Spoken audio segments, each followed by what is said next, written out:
the New Zealand Tech Podcast, brought to you by Gorilla Technology, proactive and strategic IT.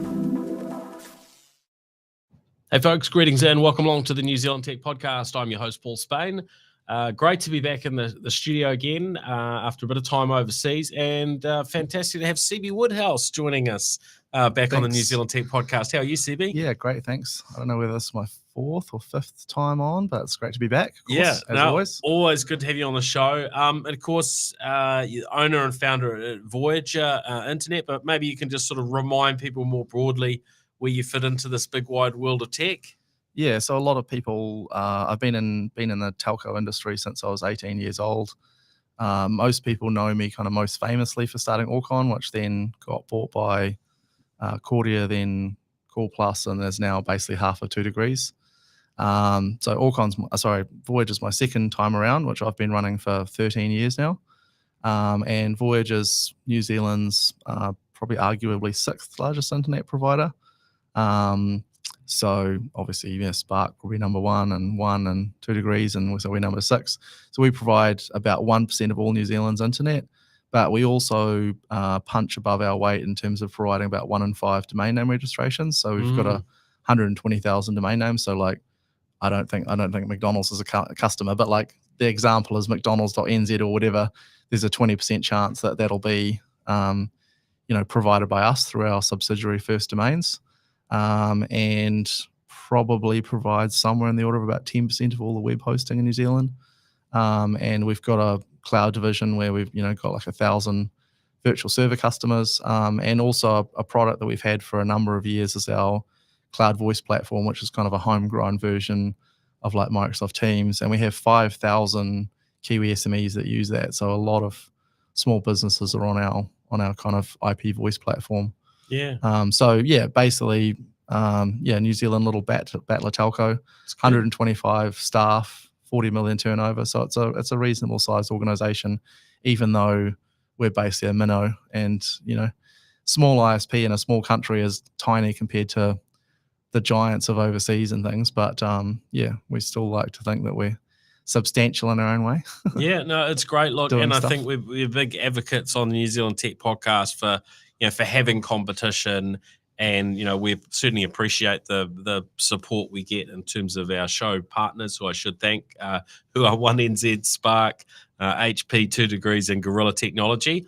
And there's something that comes with the sort of scale that those firms bring that enables them to do certain things, and gives them that capacity to provide support right across kind of the tech and innovation ecosystems in New Zealand. But I think that there's also an important part for other organisations in the space to play. So yeah, it's always interesting having a bit of a catch up and hearing some of your perspectives. So looking forward to that. You've got sponsors of like 90% of the New Zealand ISP industry, but the small guys still run 10%. And as we like to say, if you want that more personalised, local kind of friendly service, as soon as you're with a big company, it's just harder for them to do that. There's nothing wrong with the big guys, but they just aren't going to provide the same personal service that a smaller company is. So some people like that, and some people want to go big, but we have our niche. Yeah, well, there's something, and we may or may not get into it in this show, but there's also something to be said for being able to get in touch with the founders and chief executives in organizations, which sometimes becomes harder as organizations get bigger. But I have a particular story which we may not get to today, of how emailing the CEO of a Silicon Valley startup was very helpful to me in the last few days. But if we don't get to that this time, we'll pick it up another time. I've just arrived back from the US this morning, so we're going to talk a chunk today around something I've been really keen to do for a long time, which is to get in some autonomous, semi-autonomous vehicles, kind of the next level compared to what's been available in New Zealand. So we're going to delve into the experience with Waymo, and also the latest updates from Tesla with their FSD supervised, which we've talked about a fair bit on the show. But it was really me talking about based on things I'd seen and maybe, varying people I'd spoken with. But quite different to have had that first-hand experience. We also want to delve into what's going on with Google threatening to stop linking to New Zealand websites. There's some delving into Wi-Fi on planes, some issues that we're seeing, and maybe some opportunities on the horizon. Some scams that are going on, and probably important to be aware of, and also keen after those things to delve in and hear a little bit of what's happening in your world as well. So first up, Google's threatening to stop linking to New Zealand sites. We've probably have talked about this before, but they seem to be kind of doubling down on this rhetoric. If the bill, which is potentially moving forward, and I think initially National, it sounded like they weren't going to support the bill, the Fair Digital News Bargaining Bill, but as it happens, the coalition is largely sort of pushing ahead with this bill, and it is being referred to, certainly from the Google end.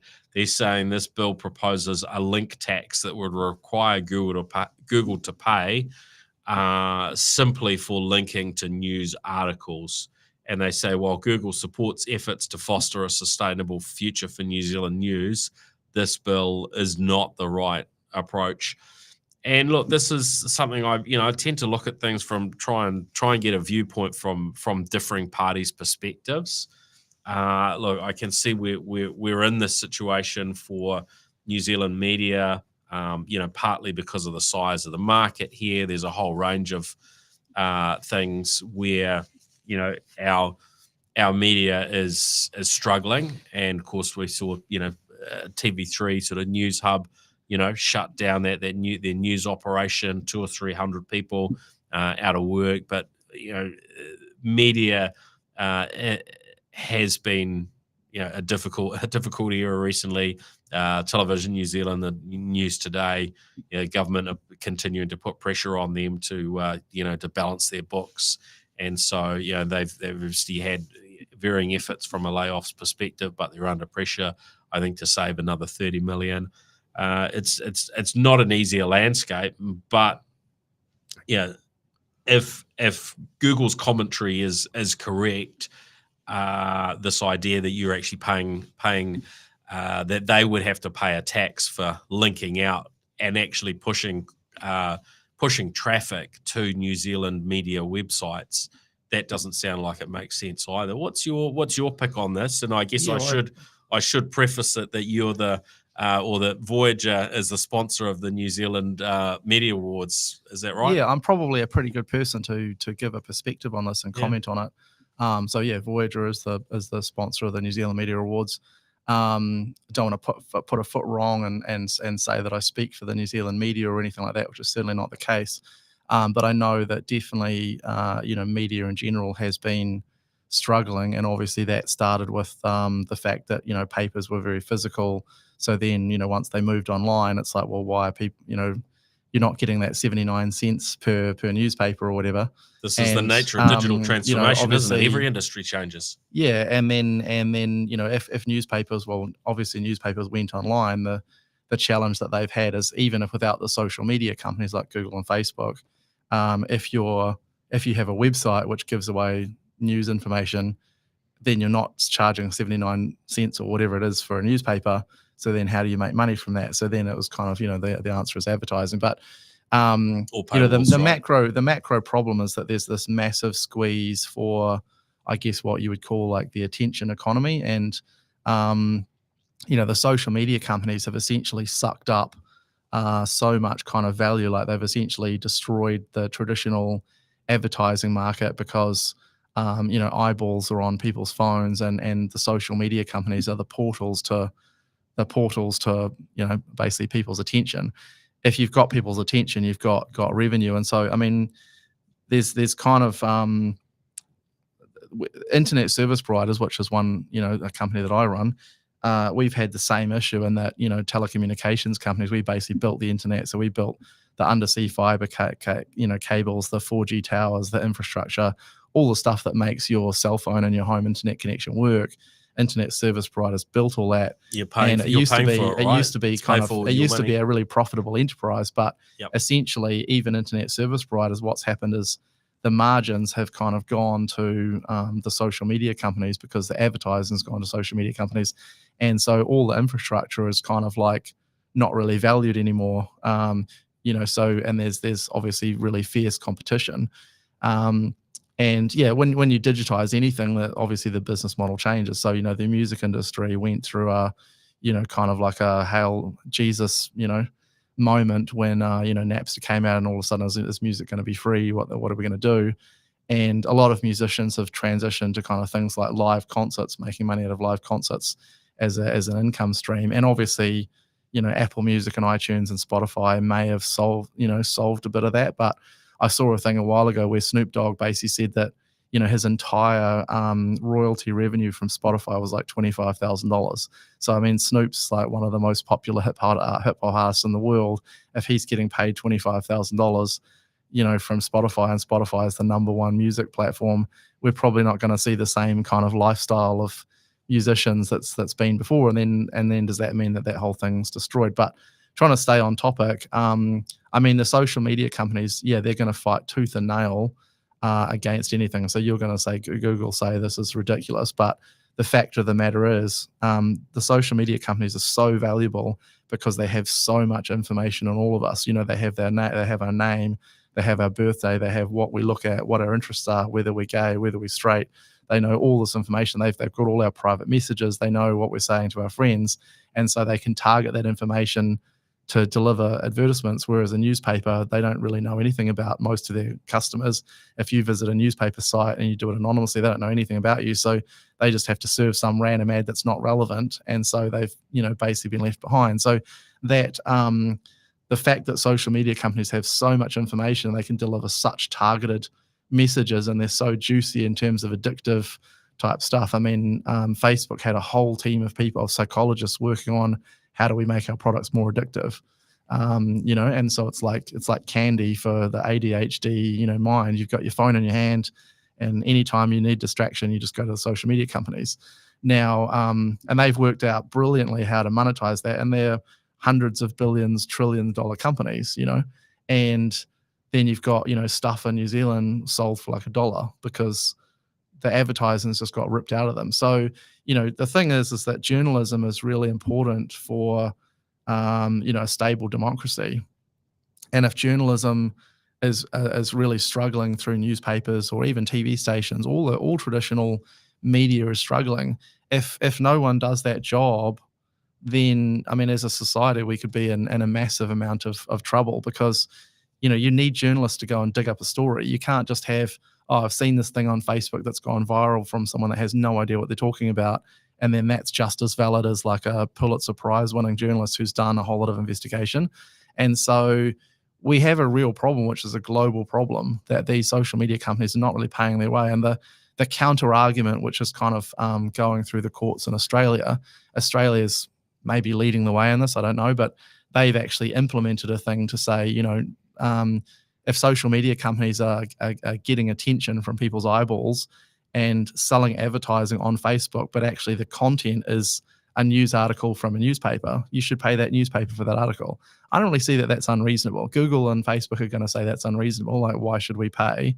But there is an argument that it's reasonable, and that's what we're going to work through in New Zealand as well. Yeah, well, you make a good argument, and look, I think there is that attention, and certainly on a lot of social media platforms, it's very common. I think probably largely agree with me on this one, in that you'll often see comments under something that somebody's posted, whatever platform it's on, and it's not, you don't get down too far before someone's, have you even read the article, right? And that actually it is, as you say, like, it is so much about the attention it creates, because the headline might be all that somebody takes in, and then they start commenting and posting and whatever they do, whether it's liking or sharing based on the headline. And in a lot of cases it doesn't necessarily lead to everybody clicking through and having the benefit. That said, when somebody does click through, then that platform is generating traffic for the news media site, and then that news media, ultimately that helps with their advertising. Cost per thousand, is one of the mechanisms they use to charge for advertising. So every eyeball that comes through helps generate something. Well, the other thing that people don't really realize, and there was a TikTok that went like mega viral. I don't know whether you saw, and basically it was a woman who was sitting next to her boyfriend on the couch. They both had Instagram open, and then she commented on a photo that was like her friend's photo, and the photo had something that was like a husband and wife arguing about something. And so the girl commented, and then her husband knew the same people, so he commented, and then they looked at the comments, and basically all of the comments on the woman's version of Instagram was all like from other women and pro women and like having this kind of side. And then all the comments that were on the top of the guys one were all the guys basically saying thing. So there was basically a difference between the comments that each person was receiving on the same couch based on what their gender and everything was and their opinion. And it was like, if you look at the same photo on Instagram, you don't even get the same news feed, which was kind of a shock to a lot of people and me. I thought, if you look at an Instagram post, the comments are the comments. That's not the case. They actually literally customize the comments to make it as inflammatory and as attention getting and most likely for you to respond on a post by post basis. So there is no one article. There is no like single source of truth. If you go to the New Zealand Herald, you get an article and that's kind of what the article is. But on social media, even the same article is like presented to people differently. Different comments are rated at the top depending on whether they're going to provoke the most reaction. And you've seen terrible things happen, like the massacre in Burma, or I can't remember. There's a country essentially where Facebook was deemed to be responsible for an ethnic genocide because there was a series of posts that just went completely viral and they were unsubstantiated. But because they were attention getting, all of a sudden people it turned into this firestorm of ethnic conflict.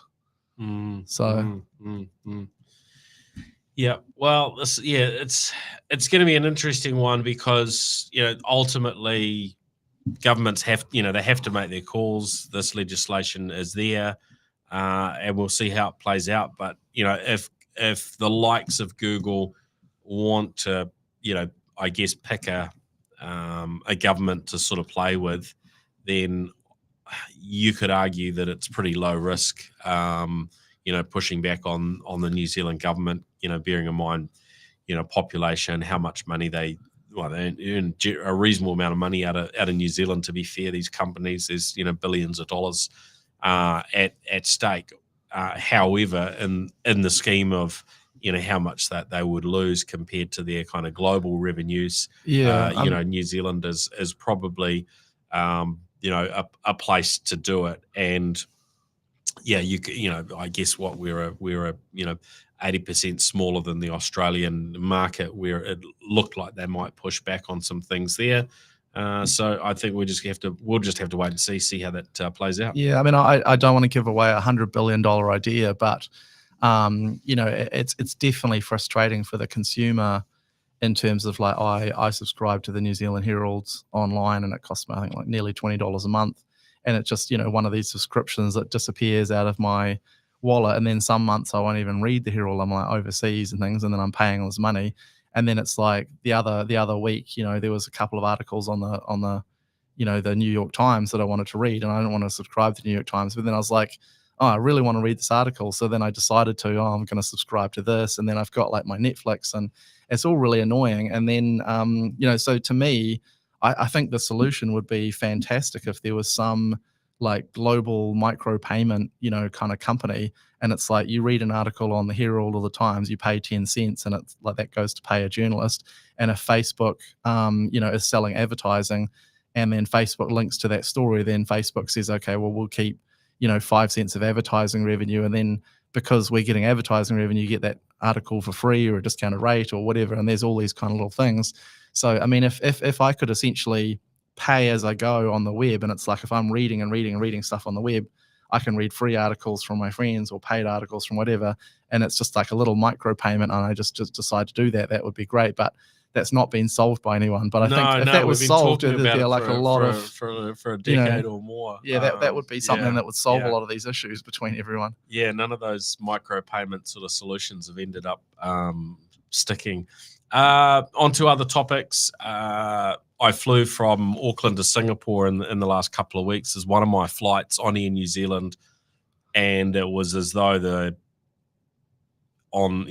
satellite internet provided over Wi-Fi was just broken. Now I think you've probably got these scenarios where even though we've now got satellite internet delivered from low Earth orbit, satellites to airplanes, you've also got more and more people utilizing them, and I think basically got to a choke point of some form, and the internet was basically useless. So I was trying to fill out my arrival card, which for most countries now is online, right? So you're not filling out a piece of paper. Singapore's like that. In fact, Singapore, you can't even fill out the paper option.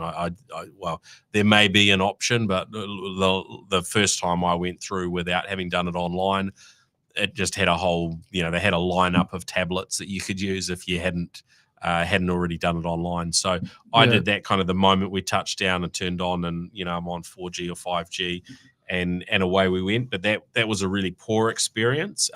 Now, of course, Air New Zealand have announced that they're moving to Starlink, and in fact, there was some commentary from Greg Foran in what was it, CNBC in the States, just in the last few days, and he's basically making the comment that, hey, Starlink is kind of the service that every airline has to have, and Air New Zealand will be going in that direction, even right down to apparently they're going to be putting it on ATR 72. So turboprop aeroplanes flying regional routes are going to have they're going to be able to squeeze in Wi-Fi in flight soon. So a big change happening. Now you've experienced this. You're on Hawaiian, which I think one of if not the first airline in the world to put in Starlink. What was that experience like? Yeah. So basically I was on a flight from LA to Hawaii. The end of a US trip, I thought I'd go back. It was actually cheaper to go to Hawaii via Hawaiian and then back to New Zealand by quite a long way. So I chose that, and I thought I'll just stay in Hawaii for a few days because I love Hawaii. Who doesn't? Good call. Anyway, good call. I opened up my laptop and I was kind of like doing stuff on the internet connected to Hawaiian Wi-Fi.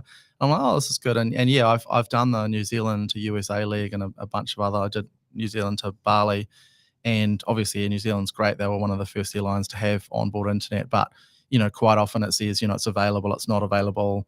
And, it'll sometimes drop out and they apologize. And I was on a 12-hour flight to LA and I actually really wanted to do some work, and the internet didn't work the whole flight. And then another flight, it seemed to be okay, but it's just a little bit erratic.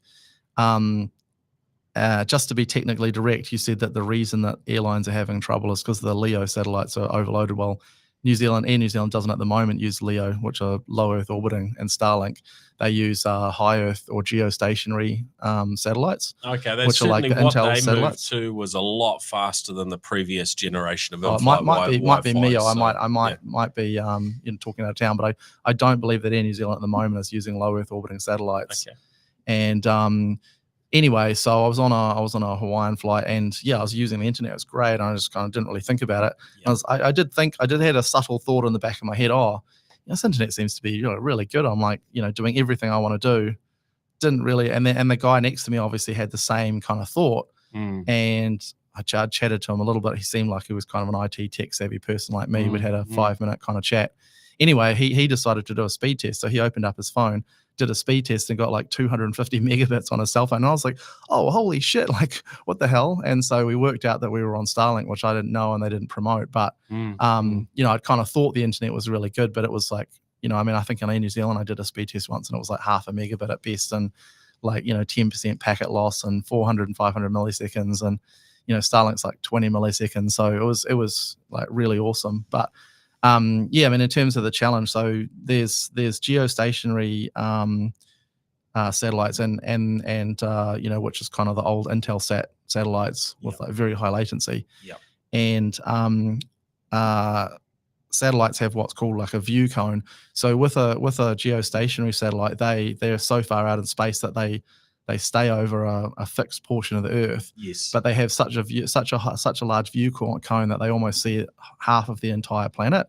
So with geostationary satellites, you only need 3 satellites out in space, and you can cover the entire planet because they see basically 50% of the entire planet. So with 2, you might miss a tiny bit, but with 3, you basically get the whole thing. Yep. But low Earth orbiting satellites, what Starlink is, I believe there's 6,200 Starlink satellites now. They're so much closer. I believe there's somewhere between, I think they're nearly 100 times closer, and it could be wrong on that, but at least 10 times closer. So it's a massive difference. Yeah. And because they're so much closer, they have to go much faster in order to not, fall into Earth's orbit and burn up. So they're not stationary, they're whizzing around all over the place. Yeah. But because they have such a tiny view cone, they only see a very small portion of the Earth because they're so close.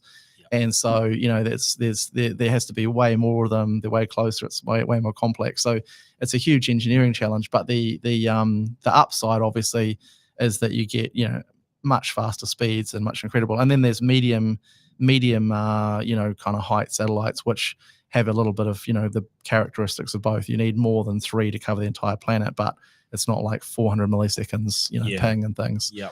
And so maybe in New Zealand's on medium height satellites.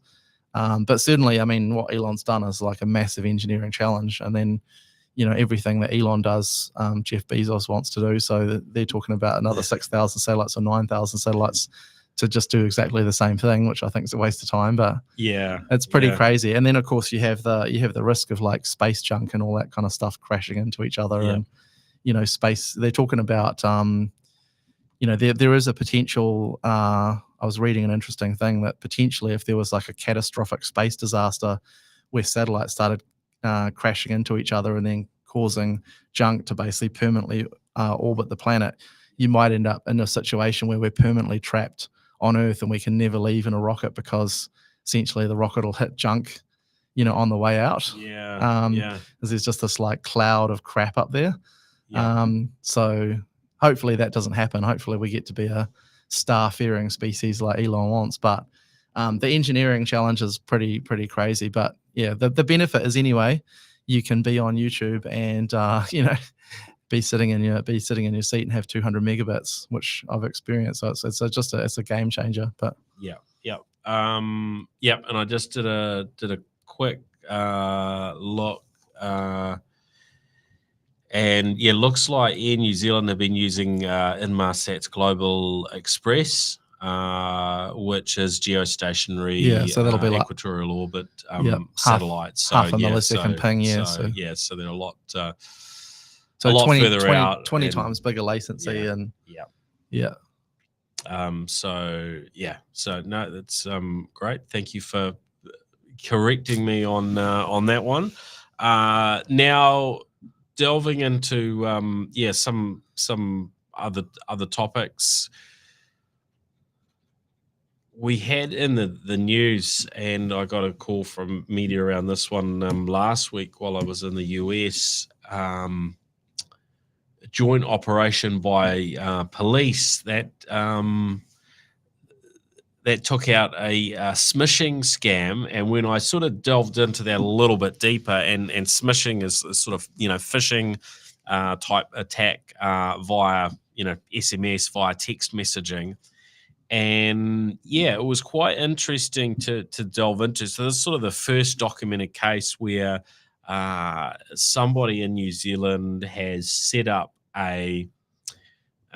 basically a fake cell site, and these particular cell sites that are used for this type of technique, what they do, by my view, and you may have any other thoughts on it, but from the reading I've done, is they're basically trying to get mobiles that are within cooey of them to switch back to 2G.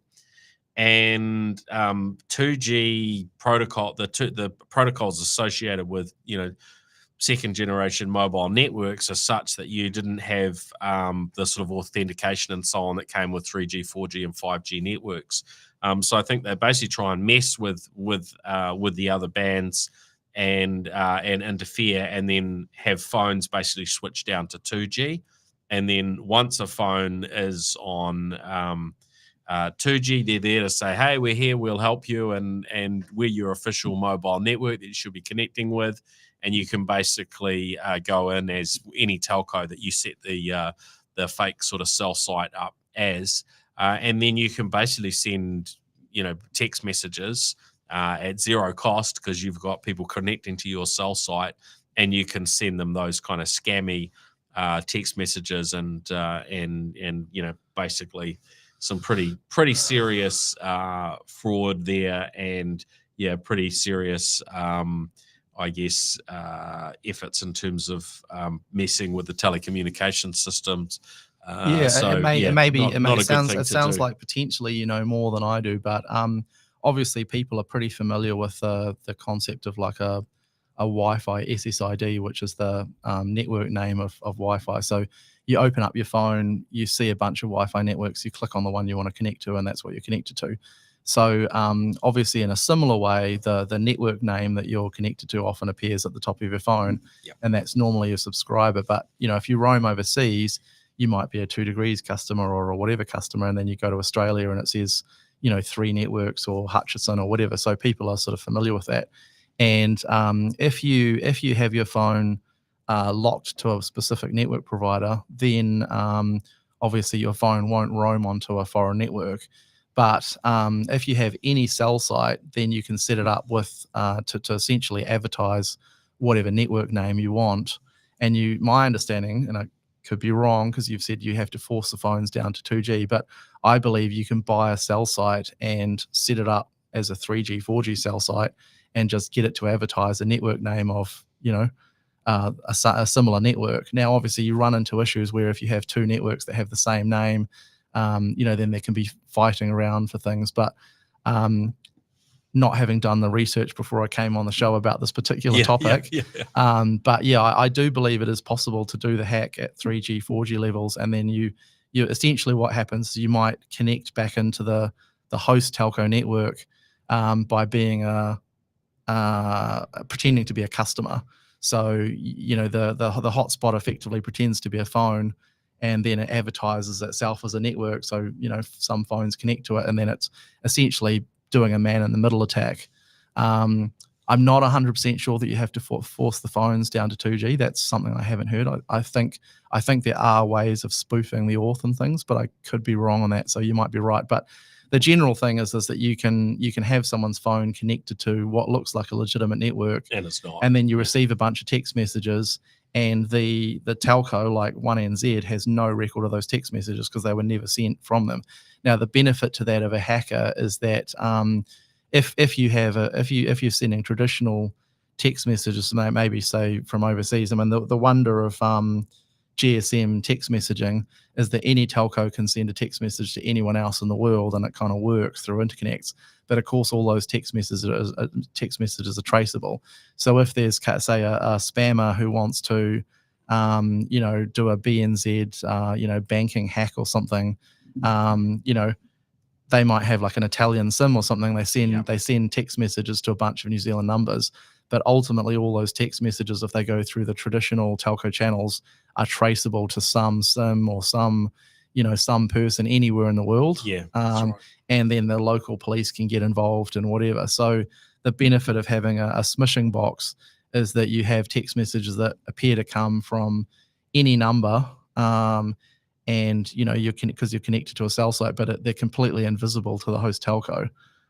So that's why. So it's interesting that this is the first case, but maybe not the last. And the kid that did it's clearly got some technical nous, because you have to have some pretty deep technical telco knowledge in order to do this kind of thing. So maybe he'll get repurposed as a white hat, kind of hacker down the line. But otherwise, I don't know whether the New Zealand government or whatever is probably going to throw the book at him. So his future's probably up in the air, but clearly a talented individual, but obviously on the wrong path at the moment, Yeah, and we always hope those that get caught into these sorts of things when they're younger, will find a path and some good folks to be around them that kind of maybe help steer them in a good direction. Yeah, looking, I did a little bit of research about this. After I got a call from media outlet last week, and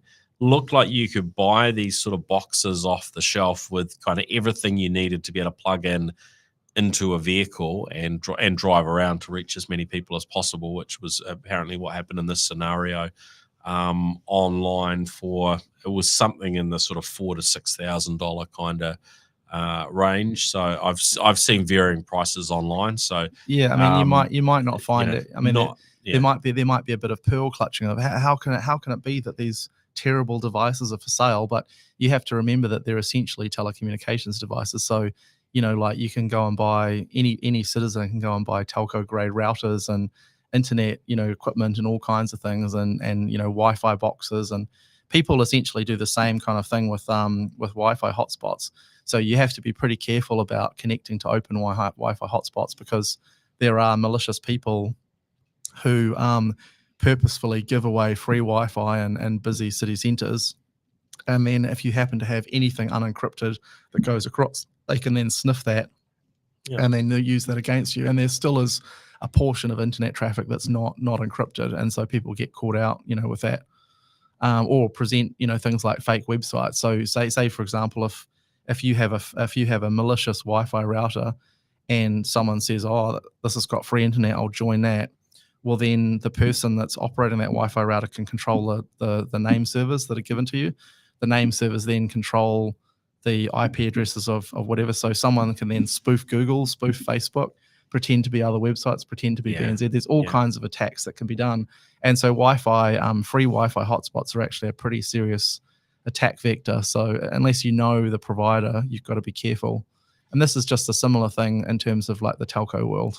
Yeah, look, there's a lot to be said for just roaming on, 4G, 5G, when you travel to stay safe. Apart from the cost, those mechanisms, right? So obviously it depends on where you're going and so on. And we are starting to see more scenarios where, say, roaming to Australia is built in. 2 Degrees have done that for some time. I'm not sure if Spark do, but 1NZ on one of their plans, bundles in, certainly on one of the business plans, they bundle in Australia roaming now as a sort of standard option. So those things are getting easier, and I imagine that will continue. Yeah, well, I mean, actually, a bunch of your listeners will probably be pretty jealous, but I used to live in the US for sort of 4 years on and off, and had an apartment in LA, and so I got a US cell phone plan. So on my iPhone 15, I've got 2 SIMs, and I still have a New Zealand number and a US number. And US telcos, I mean, the internet kind of started in the US, and US telcos are just like the big dogs, so they have like the bullying type stuff. So I actually have a US plan that costs me $65 a month, and I have unlimited data roaming in just about every country on earth apart from North Korea, and I've had that for like the last 8 years. So I don't worry about roaming anymore because I've got a US telco. That's just not widely distributed. So there's a saying, the future is not the future is already here, it's just not widely distributed. So unlimited global roaming exists if you're a US citizen, and a lot of people don't know that. So but it'll get there for everyone. It's just, as a New Zealand telco, you just don't have as much power to negotiate with every other telco. But someone like AT&T is just like, oh, you give us roaming or else, Yeah. Well, let's jump across to talking about autonomous vehicles. Now, there is going to be potentially a little bit more on this next week, because Tesla have their robo-taxi sort of announcement coming up in Los Angeles, end of this week, New Zealand time. I think Friday. I think it's listed as the 10th of the 10th in the media or in their invite. The 10th of the 10th. So there's a lot of people kind of talking about online, what's this event going to be? What's the robo taxi going to look like? What's the technology that's sort of built in? What will it cost to ride one?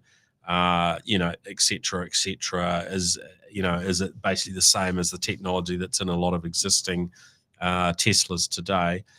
So there's been a topic we've talked about, over a period of years, but I've been very keen to I guess, hands-on or hands-free with this technology.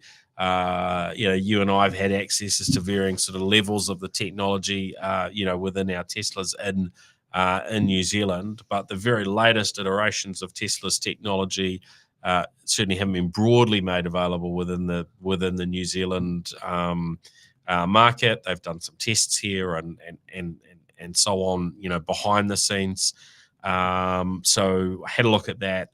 There's also the technology from Waymo, where you can, in 3 US cities, you can go and jump in an autonomous, very much like catching an Uber, ride sharing type service, fire up the app, tell it where you want to go. It'll come and pick you up and take you there. And there's absolutely no human driver in there. You just get in there.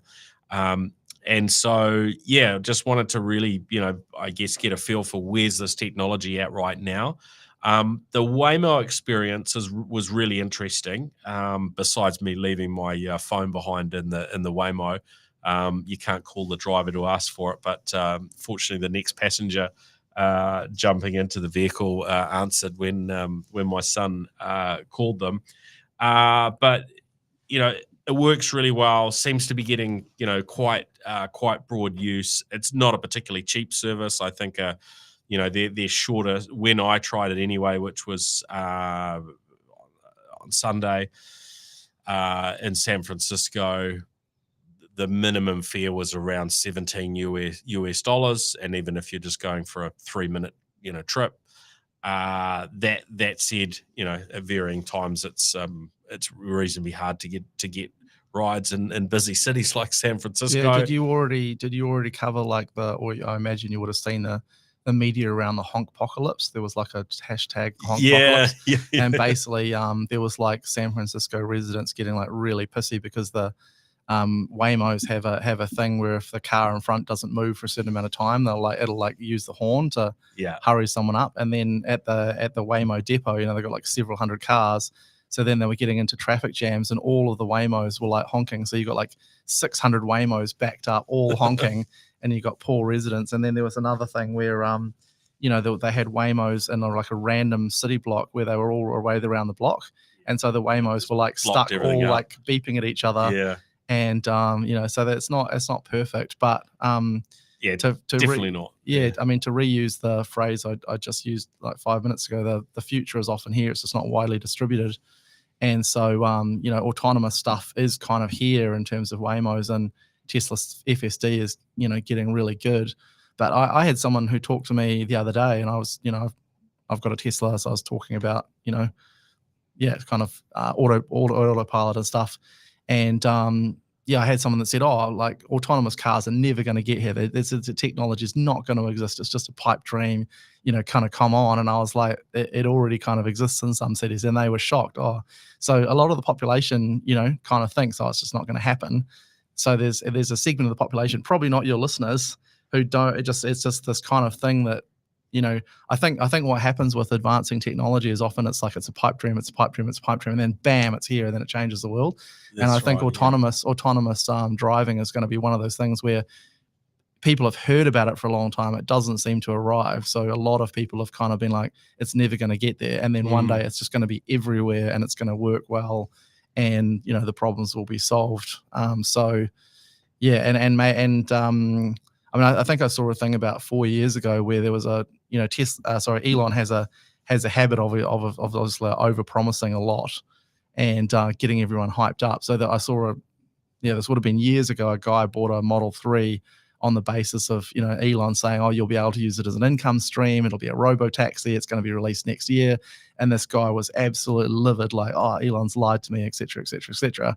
But Elon usually delivers in the end, so I think at some point it's going to get there. And maybe this event on the 10th, we're going to see some of that. I do personally kind of wonder about the viability of like a fully camera autonomous driving platform, because I just kind of worry that there are some downloads. Obviously, the Waymo solution has like all the sensors and lidar, and they have a radar system on top and everything. Yeah, And you're that's probably talking a pretty, $250,000 vehicle, right? yeah, In that's order pretty to operate. bulletproof. Yeah. But like I use Tesla Autopilot, and it's absolutely fantastic on motorways and things. But I had a thing the other day where I was using Autopilot to get up to my lodge that I own and walk with, Woodhouse Lodge, and I always just kind of autopilot on the motorway, and then just can relax and let the car drive. And then it started pissing down, and of course all the cameras got obscured, and then it's like, oh, beep beep beep, you got to take over. So I'm like, well, how's that going to work? Like, cameras get water on them and raindrops, and like, is Tesla ever going to solve that? How are they going to solve that? What's the car going to do? Like, if the car suddenly can't see, it's a real problem. But a Waymo doesn't have that problem because it's got radar, basically. So I don't know about this promise of like full self-driving. Like, a Tesla's going to be on a highway and then just all pull over every time it rains. Like, I don't know that there's a solution for that. So there's some things like that as a Tesla owner. I'm like, how is this ever going to be solved? It doesn't. I mean, to be fair, it doesn't do that in typical. It's pretty serious rain when it does that. Like, you can be driving around in rain and it's no problem at all. But when the rain gets, when the rain gets extra heavy, so there are some of these sort of nuances where, I find it quite fascinating, and I do wonder what is the solution end up being. So that for me, with Tesla FSD, which is the full self-drive, software in the US at the moment, their latest iteration is called Tesla FSD supervised, and so this was a Model Y that I drove over the weekend, and it had that software available on it. What I found were some quite interesting shortcomings, but for the bulk of my experience was, hey, this is really, really good. Like, it'll take you, out of a car park. In fact, yesterday I was charging this vehicle that I'd rented via Turo. That was the company where I had to email the one of the senior leadership to solve some issues I was having. Turo's great. I love Turo. So an amazing platform when it's working. I had a little bit of an obscure case, but they solved it for me. But I was just at Supercharger before returning the car, and I was able to basically tap into autopilot. It drove out of the park that I was in, and it drove basically through the car park and out onto the street, and drove me virtually the whole way. I think there was one case where it was being a little bit slow, and I put my foot onto the accelerator to give it a little nudge along. But other than that, it got me from there to where there's a long-term parking at San Francisco airport where I needed to drop off, the vehicle. I did then drive it into the car park and did that side of it. But yeah, pretty impressive experience. But yeah, the shortcomings I found were, the odd sort of slow start, or it doesn't get started. Maybe it can't get you out of a particular kind of, parking area, and you do need to drive yourself. There was a case quite near to my accommodation where I was heading out to catch up with a friend in another part of sort of the San Francisco Bay Area, and it took a slow start, and so the vehicle behind me was kind of tooting, going, "Hey, get a move on." And so I think in that case, I just put my foot on the accelerator and gave it a nudge. But other than that, a lot of journeys were very much sort of, start to finish, other than really getting out of the car park and then parking at the other end. And it looks like Tesla are actually doing quite a bit of work on both of those areas. So there may be a resolution. The other situation, in fact, on that same journey, I got a situation, and this one is quite worrying if we think about a future in which we want to be able to fall asleep in our vehicles, because you definitely couldn't with this scenario. So I came up to a set of lights. There was a green light and there was a red arrow pointing to the left. I needed to go left.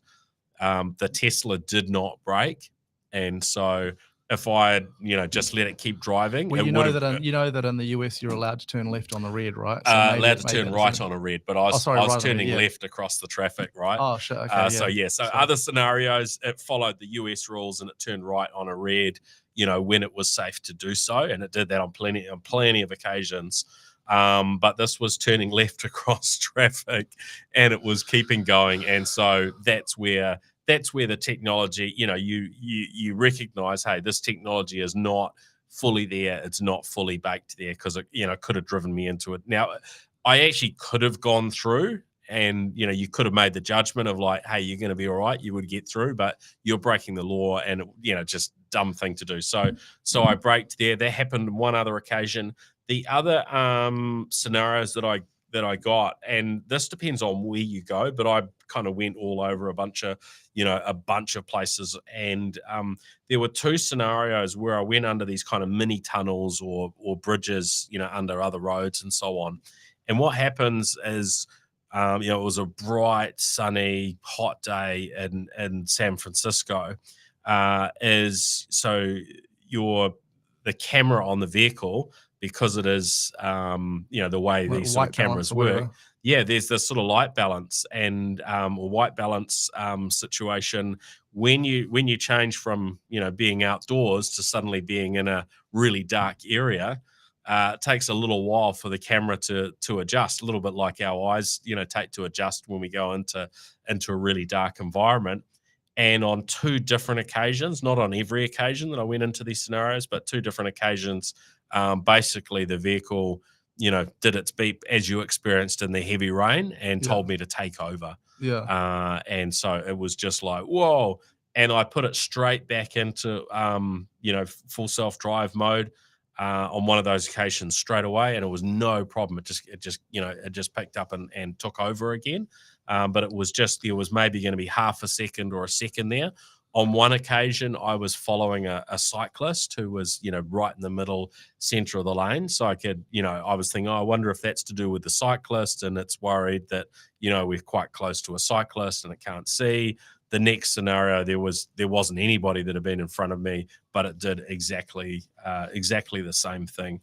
Now, I guess here, when I think about Waymo, one of the things around Waymo, and you'll see similar in places like China, where in Wuhan you've got autonomous, robo taxis or driverless taxis as well, is these services tend to run within a geo-fenced area. So it's just a very specific part. So when I wanted to try Waymo, I would have tried it probably from the airport if it had been available. But it wasn't. It's geo-fenced just to downtown San Francisco. So it didn't even cover to the airport. So they picked an area that they've got really high confidence that the service is going to work in. Now, you could argue this sort of two ways. One, that it couldn't go brilliantly further afield. Or the other is, hey, if you pack them all into a really short, small space, then there's always going to be vehicles available, on tap, and they're going to get the best return. And, the vehicles are going to get better and better and better at that very small, tight area. And it could be a combination of the two.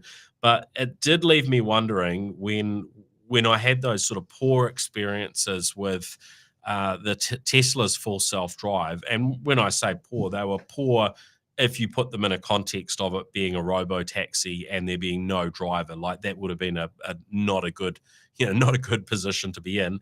If there's a driver who is there to supervise and to pay attention, those were no drama at all for me as the driver, because it did most of the work. But it'll give you a slap around if you're not, focused on the traffic. So it's looking at your eyes, and if your eyes are elsewhere, then it's going to warn you basically to take over. And if you misbehave too many times, then you'll actually lose access to the full self-drive. I suppose another macro thing is the scenarios you've highlighted is basically kind of indicated that Tesla full self-drive is not really where a good human driver is, but it's getting close. It's capable, but it's not as good as a good human driver. It's probably better than a really terrible learner driver, a lot of the time. But the thing is that in order for self-drive to get widespread adoption, they really, Elon, Tesla, whatever, they really have to prove that it's superior to a normal driver. Otherwise, you can't really get widespread spread adoption. And that's the thing, because obviously essentially cars are like rolling death machines, and the first couple of times when you have a pedestrian in a pram or something gets splattered, it's going to be pretty bad, bad PR. And then it's like, how do we adjust to that? So there's that's why I kind of think the Waymo LiDAR type stuff just gives me a little bit more comfort, because LiDAR is basically a form of radar. And so the thing about radar is you're really seeing the absolute truth about objects, physical objects, and things that might damage and hurt people that are there. Whereas with with Teslas, and they're just essentially doing image recognition, if a pedestrian or something happens to blend into the background and look like whatever, then there's a chance of them getting hit. And they've solved a lot of that problem, but I just worry a little bit more. But ultimately, it's going to depend on the quality of the software.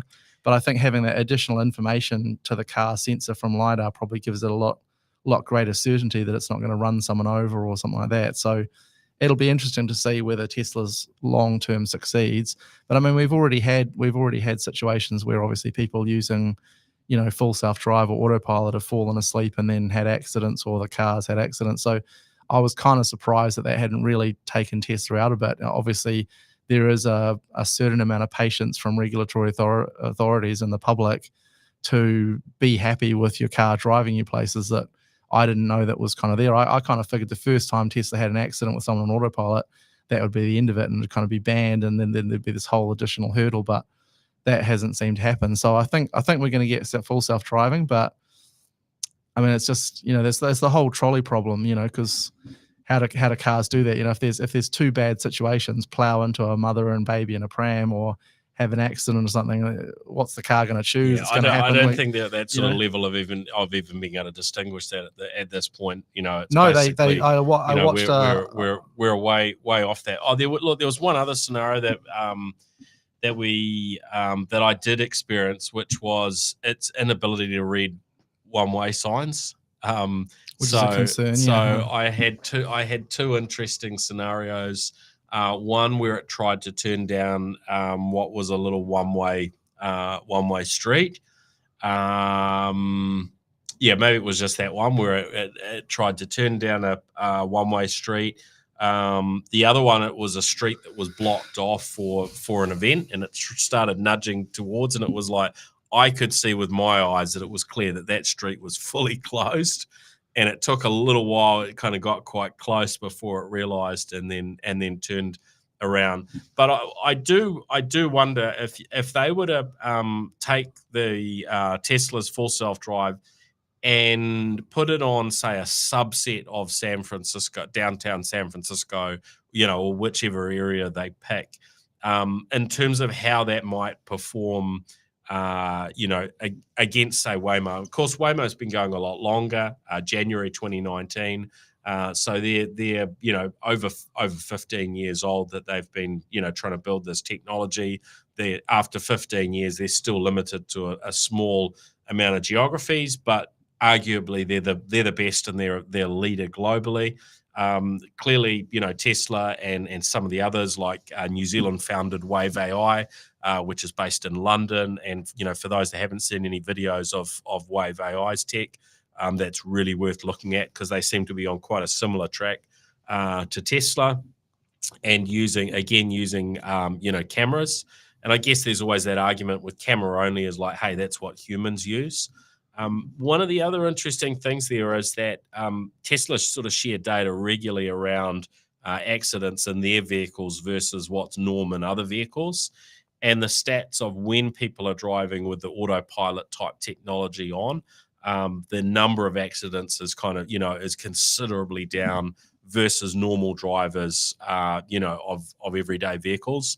So, I certainly, I guess, felt like a lot safer having Tesla FSD supervised doing the bulk of the driving, especially as I haven't driven in the US for maybe 5 years or so, and trying to work out the lanes and all the sort of different distractions. I felt safer with that than if I was personally driving. I was still supervising, so I was still looking out for those oddities, and I was ready to take over.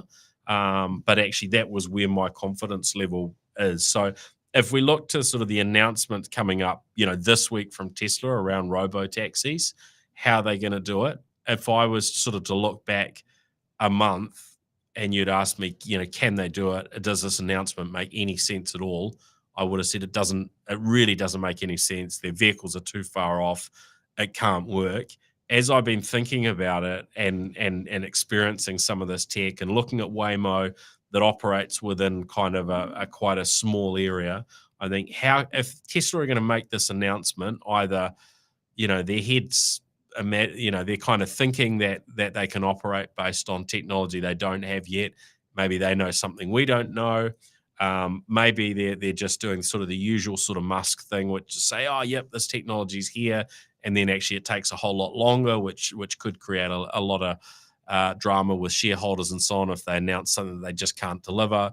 Or maybe they are actually closer to it than what we think, and maybe that would be by operating it in sort of maybe some small geo-fenced regions that they're able to really double down and get their testing and things operating really well, so it fully understands how to read the traffic lights in those areas, what to do when we went through an experience where because of this big festival that was on, the traffic lights, while they were still operating, there were police there waving people to cross the road and waving vehicles through, and the Tesla handled that like a champ. It did a great job.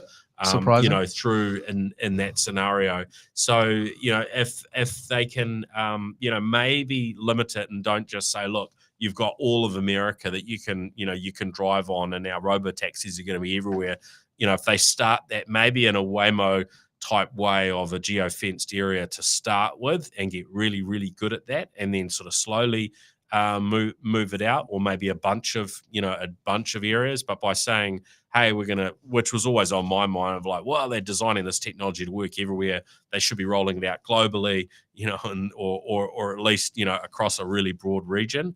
That would be one take. But there's probably a few other approaches that they could take for this announcement that mean we might not be waiting 5 years.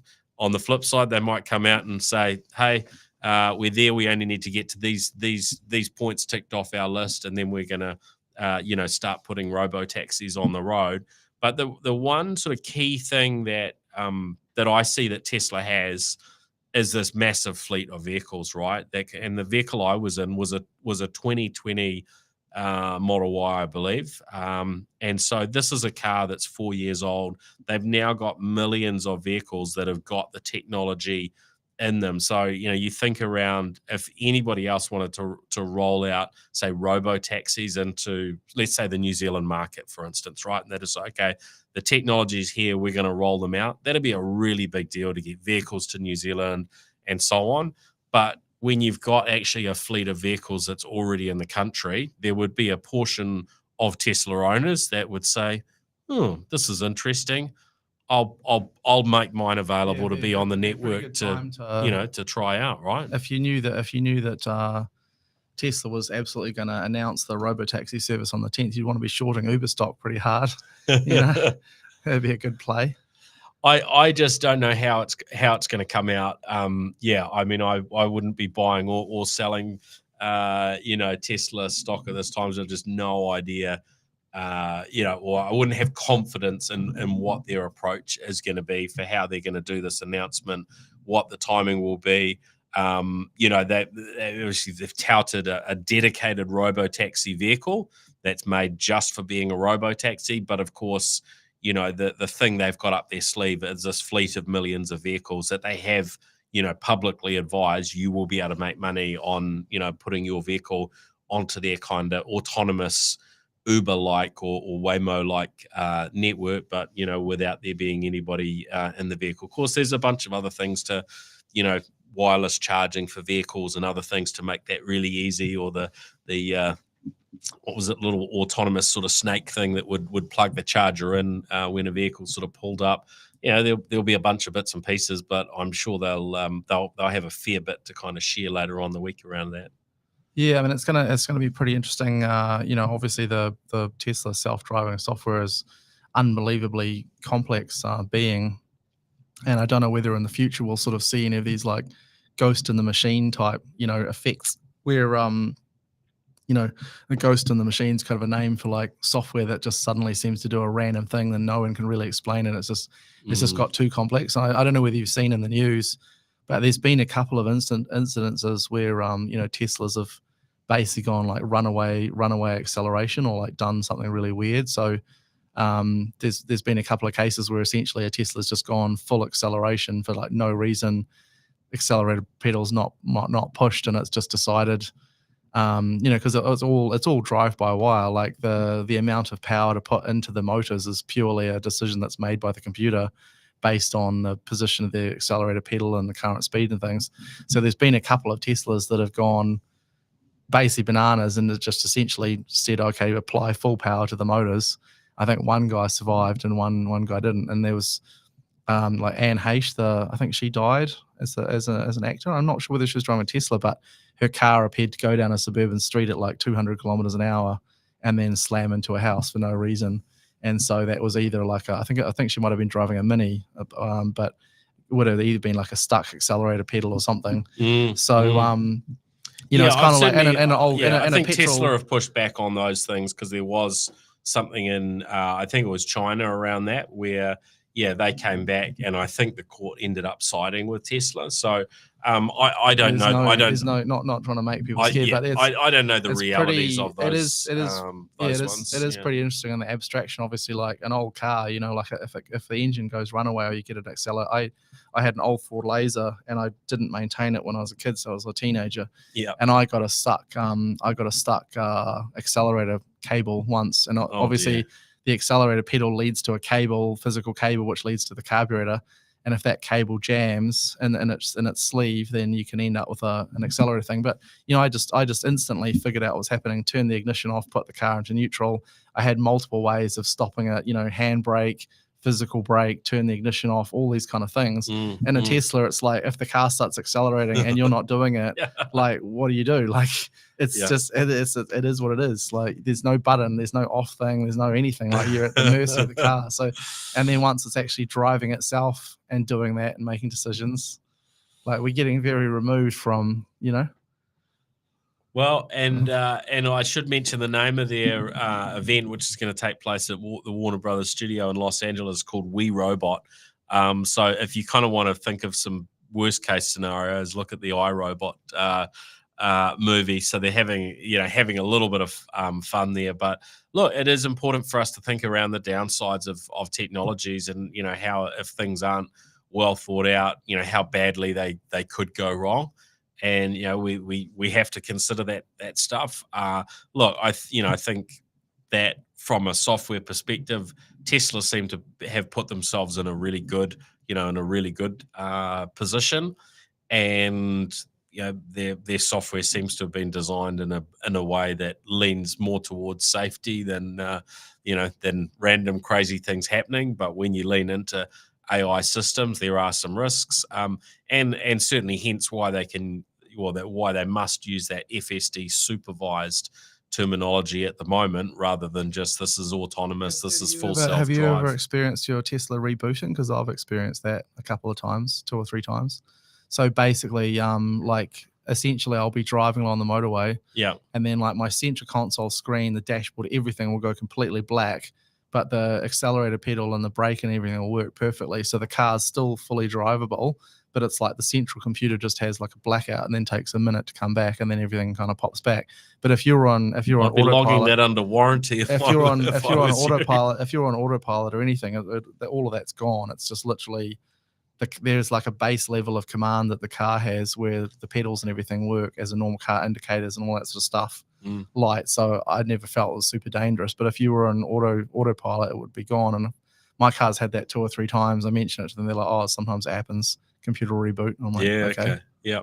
So apparently I've rebooted while driving, and I was like, what's going on here? Is it the LTE? Is it the connectivity? I'm trying to get a map or something. Yeah, you can hold both buttons down, and it's no, it doesn't have any impact on your direct driving, because it is more the entertainment system than it is because you've got multiple levels of compute. And you've got the system that drives the screen, and I guess the varying levels, and I'm not quite sure exactly how those delineations are. So did you find your autopilot dropped when that happened? Right. Yeah, maybe I first haven't tried the it first during time it happened, it autopilot. was a bit scary because like my whole screen and everything went blank. Yeah, I can imagine. And like Boy, when you'd the be freaking out. when the screens are so big, you notice I was driving at night and everything went black. Yeah. But the headlights were on, thankfully. Yeah.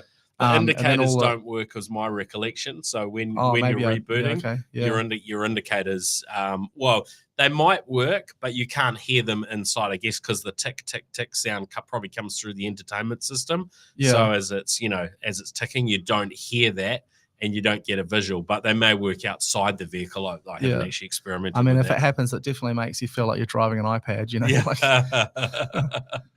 Yeah.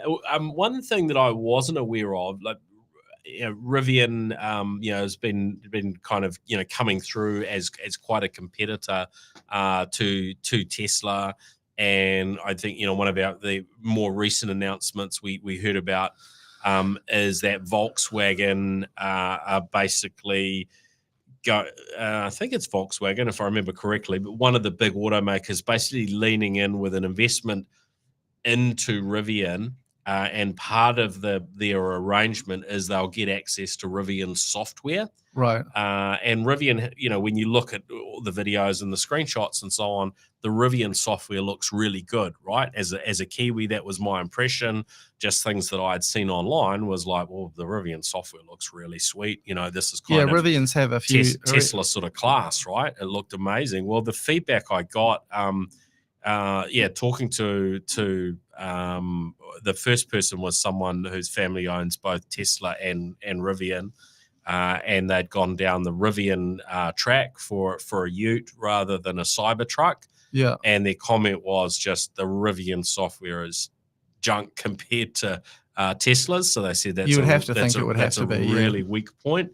And then the other was a Cybertruck owner who I spent a chunk of time with and got a good demo of the ins and outs of the tech on the Cybertruck, and they made sort of the same comment that there's a huge kind of difference software wise between the two, so that maybe doesn't bode so well for those automakers who are thinking they're going to be at the pinnacle of technology by taking on Rivian's kind of software for their vehicles. So maybe Tesla are actually still in a very in a very forward position when it does come to their software, which was interesting because today when I look at a vehicle, the software is as important as every other aspect. And I guess what we're seeing with things like the FSD, the full self drive, coming through on Tesla, there's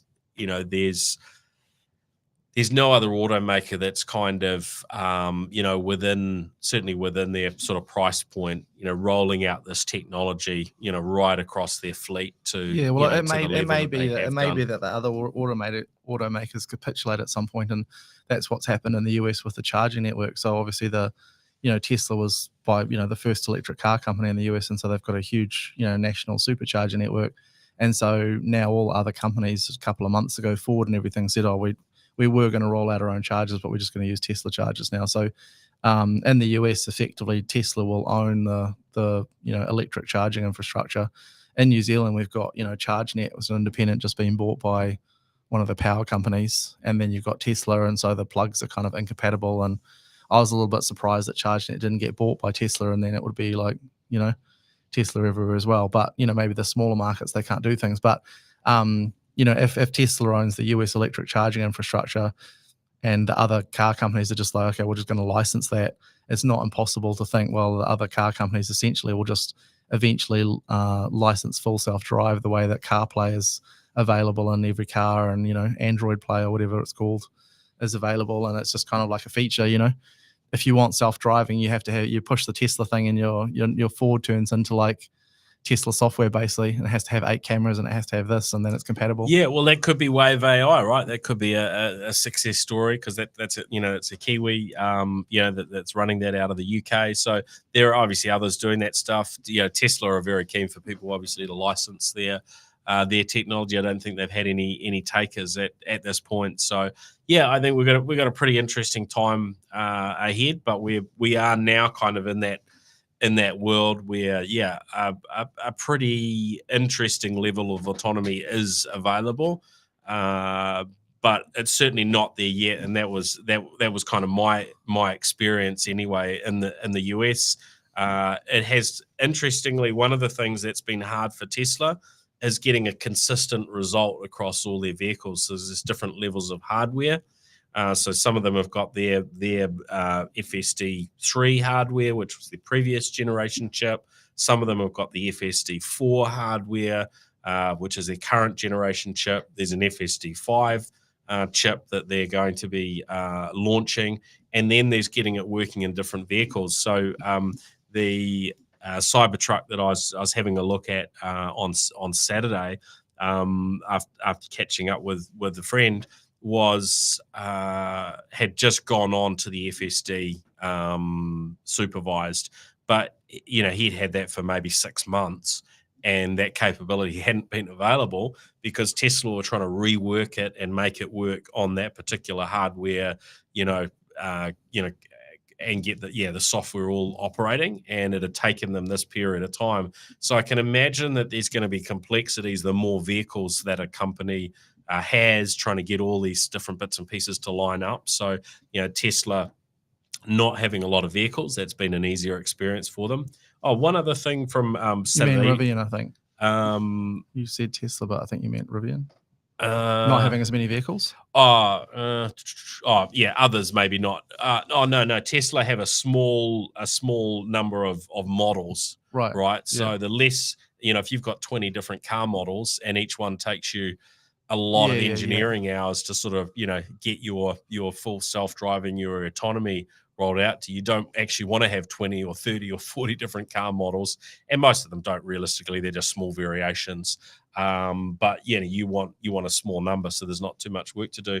But the other comment that came out on Saturday night was, we're catching up with my friend.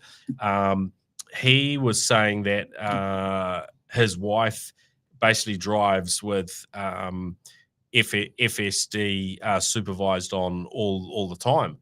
And I was like, oh, well, why is she so keen on it? He said, well, she doesn't actually like driving that much. And she really actually appreciates that the technology kind of, takes that burden, off her to a degree. Like, she's obviously still supervising and still part of the experience, but she just finds it a whole lot easier. So, I'm sure there are some people that will be in that camp. Yeah, I mean, even enhanced autopilot, in Auckland traffic, it's stop start. And so, if I happen to, I try and avoid going into the city in early morning. But if I end up on the motorway, I mean, enhanced autopilot is a joy because basically it'll just follow the car ahead of you, keep the distance. You don't have to think, brake, blah. I mean, if you're in a manual car, an old manual car, and stop-start traffic, putting it in and out the clutch, and you get your thighs getting sore, and it's a nightmare.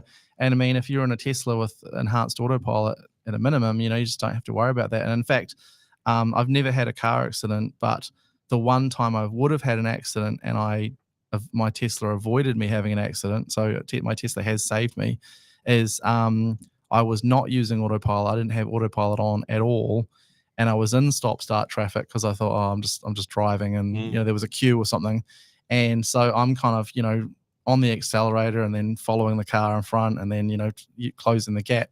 And then I happened, traffic was moving really slowly. And then I happened to kind of look down, and my phone like pinged or whatever. And I grabbed my phone, and then I looked up, and the car in front of me in the queue had like hard lights, stopped hard. Yeah. And as I looked up, I was like, oh my God, I'm going to hit that car. Didn't even have time to react. And then my Tesla's automatic, emergency braking kicked in, even though I didn't have autopilot on, and literally stopped me, 2 centimeters from the bumper. Calculated the distance absolutely perfectly, that it didn't brake too early, just braked exactly when it needed to. Yeah. And I was like, that would have been a little mini fender bender because I got distracted.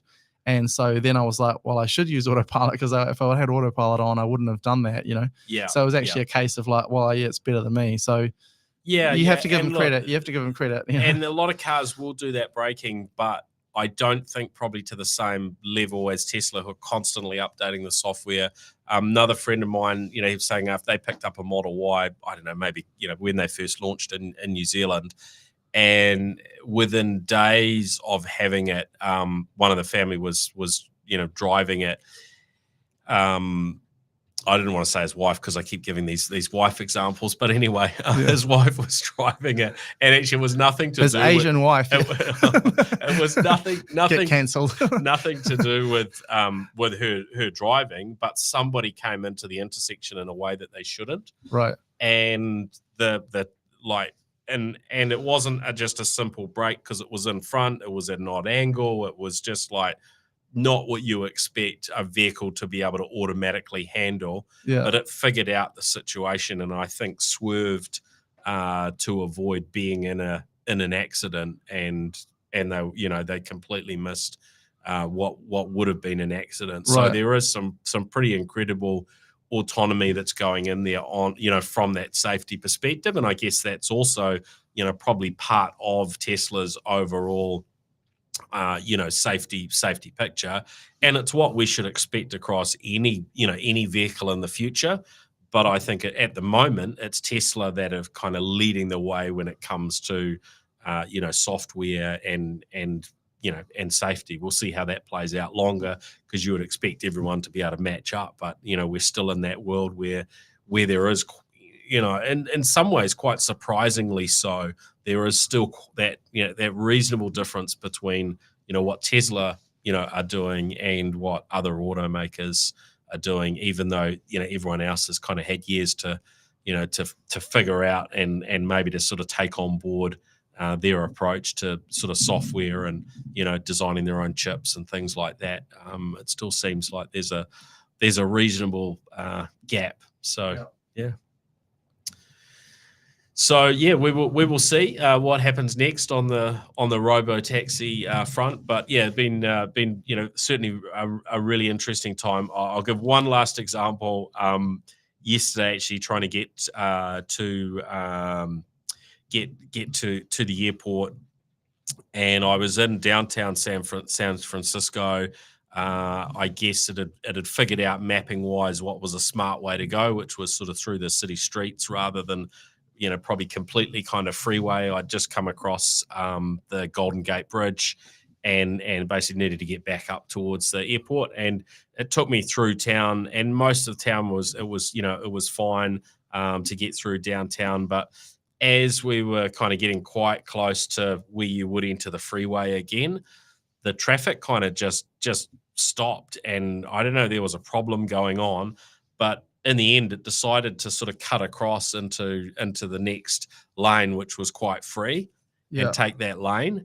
But we only had 140 meters to where it needed to sort of turn back and get back into the. So it's like a lane jumper, into the traffic. So jumper. It was like, what's going on here? Because both, I guess, both Waymo and Tesla do have some smarts around dealing with scenarios where things, freeze up and so on, and they will sometimes make a judgment call. Get honked at as a queue jumper. Yeah. Yeah. Well, and actually, there was another example. We decided to go to In-N-Out Burger, one of those famous kind of American burger joints, and my son had never been, I don't know if he had been there or not, but he certainly couldn't remember going there before. And so he wanted to go, and there's this huge queue for the drive-through. Now, the car didn't know that we didn't want to go through the drive-through, that we did or didn't. We just put the destination in, and it had taken us there, took us into the car park. But the traffic was just in a complete stall within this huge car parking area.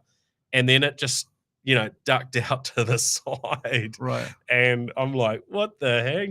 That's crazy. And it was the right thing, because we didn't want to go to the drive-through. And so we did just want to park. Right. But at that stage, I took over and parked the vehicle.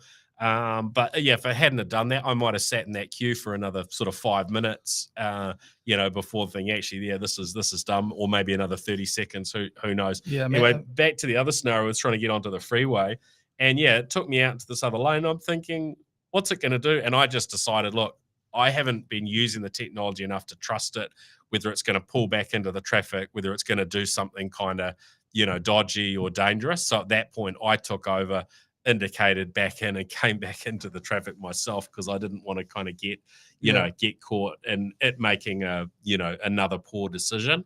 So some of those decisions, you kind of judgment calls wise, you might not agree with what the technology is doing, and it didn't do it super fast. So I probably could have stopped it even, moving away from that lane. So, but there is this incredible fluidity to the way it drives, very human-like, So the feedback was, it's just like, oh, we don't even, notice that it's a being driven robotically in terms of passengers in the vehicle. It's just like, it just feels like, it was like, oh, it just feels like you're driving, Paul. It's it's just totally normal. I think a massive thing that's missing is obviously the interactivity of a human. So I mean, when you use full self-driving, you plug in an address and then it's just quietly doing it, and either has to do it perfectly or you take over, which is kind of one solution. But the thing that I always think is, imagine if you had some kind of merging of like voice-activated chat GPT and driving, then you could be more like a driving instructor, be like, hey, what are you doing? Don't pull out here. Like, why are you doing that? If it could actually answer you and you could talk to it and kind of teach it and say, okay, we've pulled into In-N-Out Burger. I don't want to go into the thing, find a car park, and then you're actually coaching it. That would be like a whole different level, because there are going to be scenarios where the car doesn't know what you want it to do. Like if you're driving with a friend, often you'll be like, pull in here, this is my friend's driveway. How's the car going to know? So if you could actually chat to it in real time, with 5G level type stuff, and it's like, oh, okay, cool, I'll pull in, and then you say park on the left driveway because such and such is coming home, do this, that kind of thing.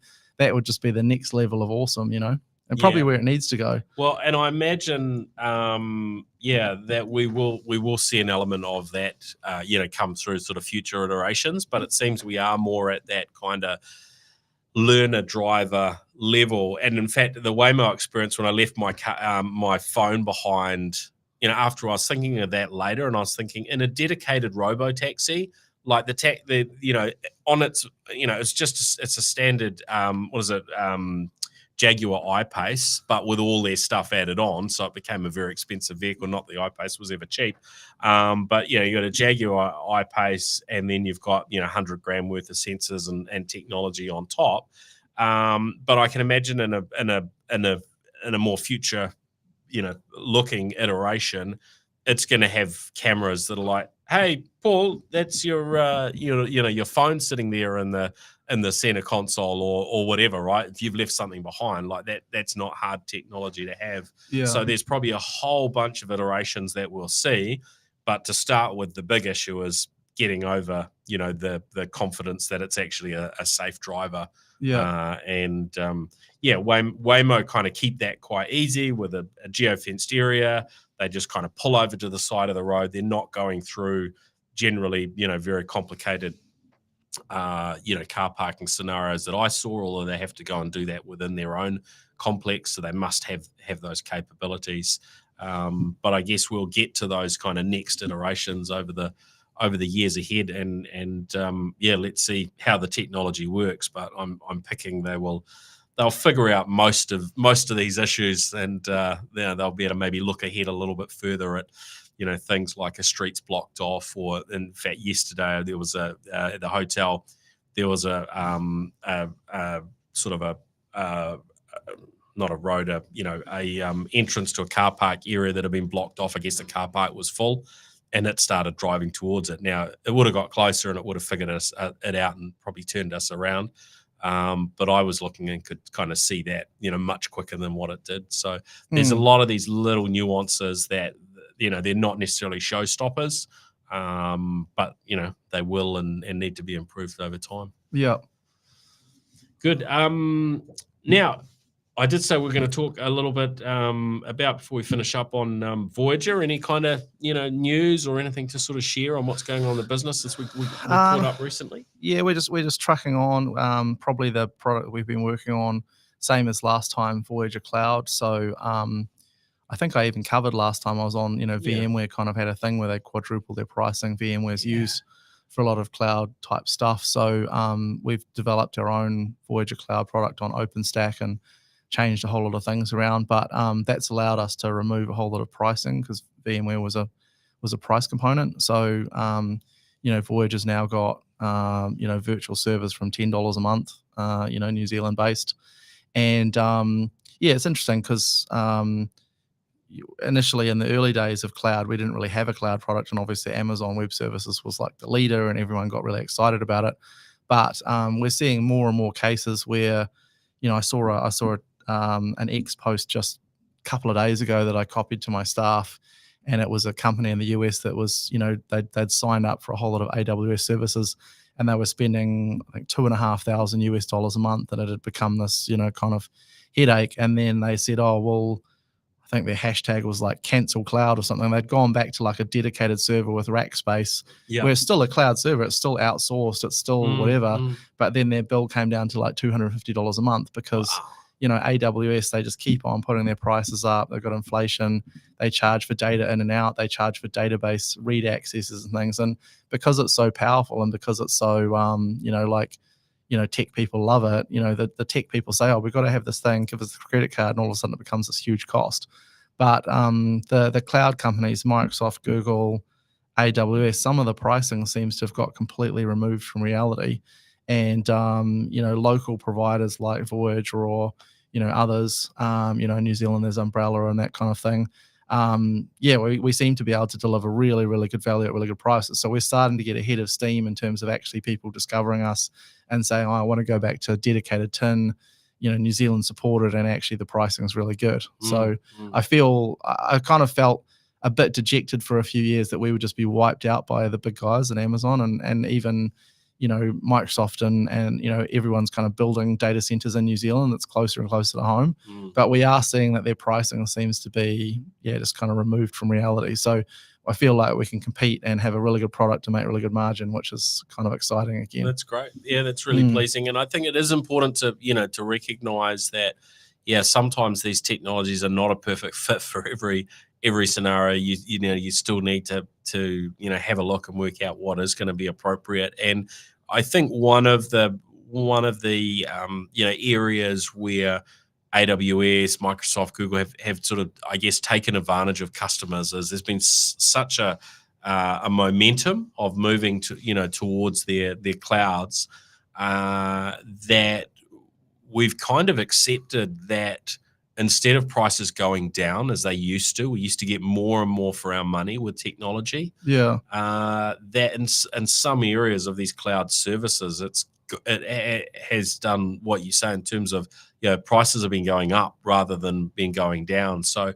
whereas with traditional, computing infrastructure, if we look back what we got for our money 20 years ago, 30 years ago, and then you flipped around to 15, 10, 5, etc., you're getting more and more and more bang for your buck.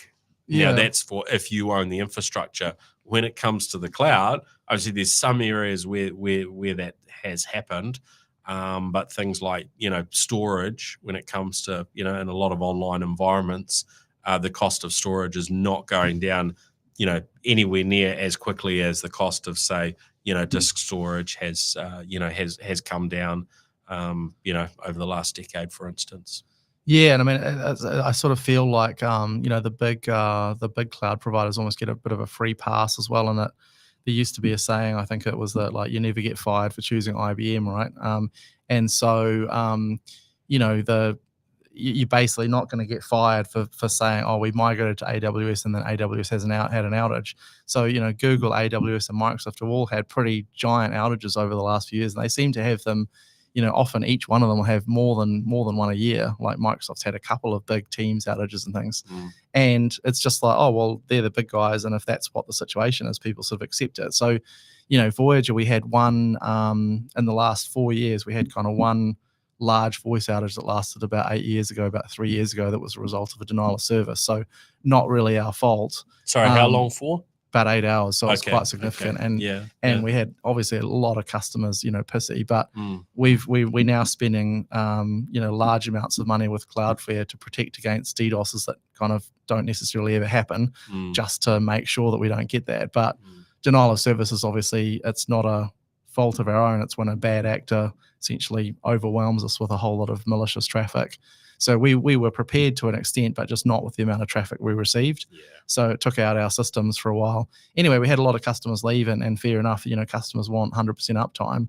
But we also had one small data center outage a couple of years ago, and we lost a bunch of customers, and then they went to AWS and things. And then those same customers said, oh, well, in the same time, you had basically one voice outage and one data center outage in like 4 years. But since we moved to AWS, we've had several outages, but the boss is fine because it's AWS. Yeah. So it's almost like we get like a harder run than like the big guys. We have to be more reliable. We have to be cheaper just to convince people to spend money with like a New Zealand company. Yeah. But that's fair enough. I mean, people want, with internet stuff, they want 100% uptime, and so we're always kind of improving. But it does grind my gear a little bit that sometimes you can do better than the big guys, but the big guys get a pass. Yeah, well, there's a lot to be said for buying. I probably sound like a jaded guest now, local. But, but we do appreciate anyone out there wants to buy local. Yes, we very much appreciate that. There you go. Yeah, and you can ring me up and abuse me, which you can't do to Yep. Well, thanks everyone. We've had a long episode today, so thanks Seeby for for joining us and taking the time. Really appreciate it. If folks are interested, they can look up Voyager.nz. Voyager.nz. Yeah. Voyager.nz. If you're interested in catching a little bit more info.